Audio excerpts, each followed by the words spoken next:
Hey, this is Mike Ask. I'm going to do a very short video on sales. There's 5 techniques, 5 things you need to know about sales. Sales isn't what it used to be.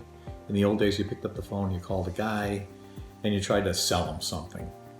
And you had so many minutes to sell him. I sold hundreds of millions of dollars, in excess of $500 million, in everything from automobiles to life insurance, used technology, diamonds, gold, jewelry, coins, you name it. I bought and sold almost everything. Automobiles, oh gosh, franchises. I've sold hundreds of millions of dollars of all kinds of goods and services. Some tangible, that's an actual product like a car, and some intangible, which would be a franchise. Franchise doesn't exist. You're selling a piece of paper. Here's the 5 techniques for selling anything to anyone. Number 1 is trust. It has to do with human nature. It's just bottom line. I have to build some kind of a trust between you and me. Whether I'm selling it on the internet, and the trust comes in if I'm selling something on eBay, then you get a positive 5-star feedback. Just like guys that use Fiverr.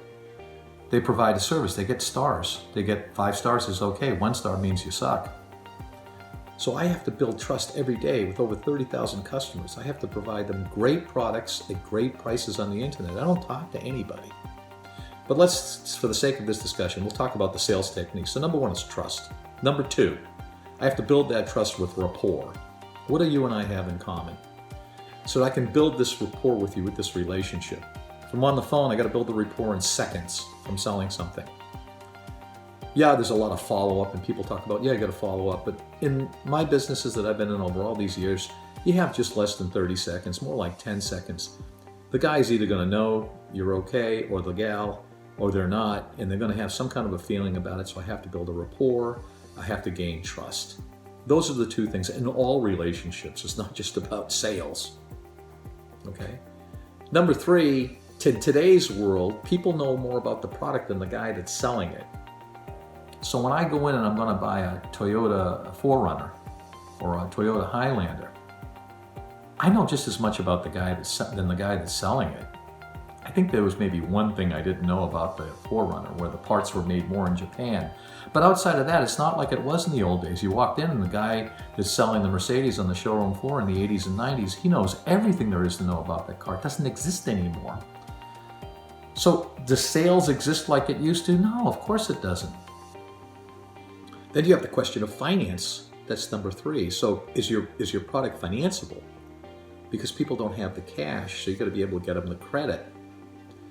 You have to explain what the product is, number 4, and then you have to go for the close. You have to get the money. You have to get them to say, yes, I'm willing to buy that. But if you didn't cover the top 4 and answer their objections, I don't want to buy that today, and we got to go over all those objections, and there's hundreds of objections, which is where people can't make a decision.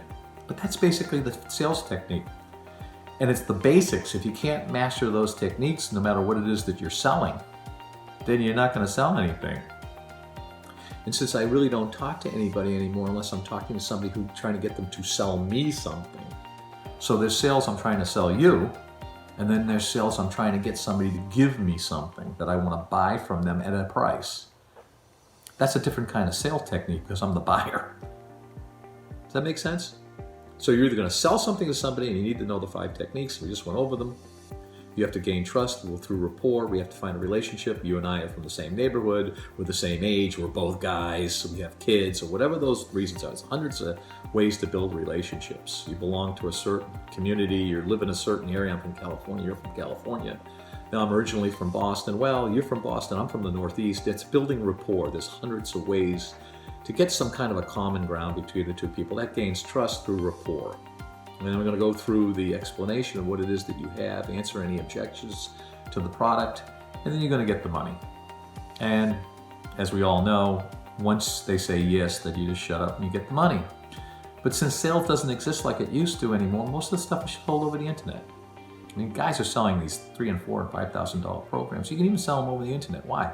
Because videos and information is a great preponderance of information out there, and the consumer's 10 times, 100 times more knowledgeable, sometimes than the guy that's selling the thing. And you never argue with anybody. Trying to buy software the other day, a guy's telling me that I don't know what I'm talking about. He was gone in like 2 seconds. He's a knucklehead. He doesn't know how to sell anything. I would never hire him. Don't forget, great salesmen are the result of great product. Always remember that. There was a guy named Mike Milliken many years ago, multi-billionaire. He took furniture salesmen that were making $40,000, $50,000 a year, and they were making $1 million with him when I was selling junk bonds. Okay, he was the junk bond king. He says, I can take any good furniture salesman and make them into a millionaire. I had hundreds of salesmen under my level selling Mercedes-Benz. They were selling Chevrolets, they didn't make any money. They came in and started Mercedes-Benz and they were making 6 figures a year. Why? Because they had a great product. Don't forget, if you're going to sell anything, make sure you believe in what it is that you're selling. If you don't believe in it, don't sell it. I didn't believe in selling Prudential Insurance. I sold it, but I was never in love with it. I thought it was a little bit of a rah-rah, and I just got out of it. Why? I didn't really believe in the product. You got to believe in the product. You're going to do it. If you're going to be a great salesperson. Mike Addis. There's a little 6-minute video on sales. If you have any other questions about sales, just ask me. I've sold just about everything. Retail, wholesale, stood on the floor, did all kinds of stuff. Sold everything.